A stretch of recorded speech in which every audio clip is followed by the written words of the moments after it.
খেকো ডাইনি বুড়ি। আমি মরিনি, চিন্তা করিস না রে।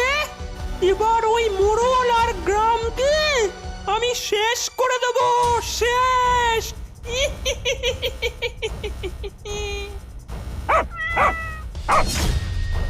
এরপর সেই পান্তা খেকো ডাইনি উড়ে এসে মোড়ল বাড়ির ছাতিম গাছে বসে। পান্তা আর গরম পেঁয়াজের গন্ধ আসছে নাকি? বেঁচে থাকতে দিসনি আমায়, আজ সব খেয়ে নেব, সব। এরপর ডাইনি বুড়ি উড়ে গিয়ে রান্নাঘরে বসে পান্তা ভাত আর পেঁয়াজির বড়া খেতে থাকে। আহ, সুস্বাদু খেতে। যাই, আমার বাচ্চাগুলোকে খাওয়াই একটু। সেখান থেকে ডাইনি বুড়ি পান্তার গামলা নিয়ে গিয়ে সমস্ত কুকুর বিড়ালদের খাওয়াতে থাকে। প্রথমে ওই বিশু আর হারুর পালা, এবারে বুঝবে ওরা।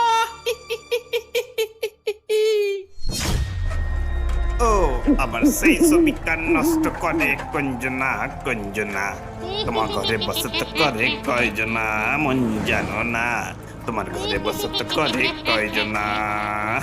বিশু মুরগি নিয়ে যেতেই সামনে আসে পান্তা খেকো ডাইনি।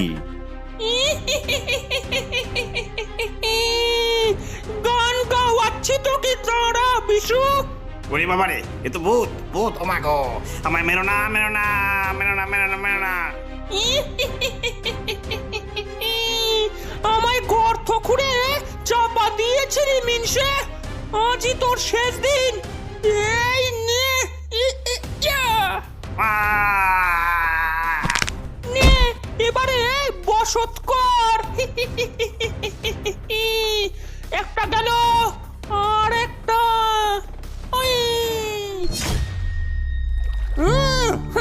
এই মোড়ল মশাইয়ের হয়ে কত মাছ তুলে দি বলতো? হ্যাঁ, এই একটাও খেতে দেয় না, এই বড্ড চামার। আরে চামারের সাথে চামার হতে হয়। আজ কিছু মাছ ঝেড়ে দেবো। নে নে নে।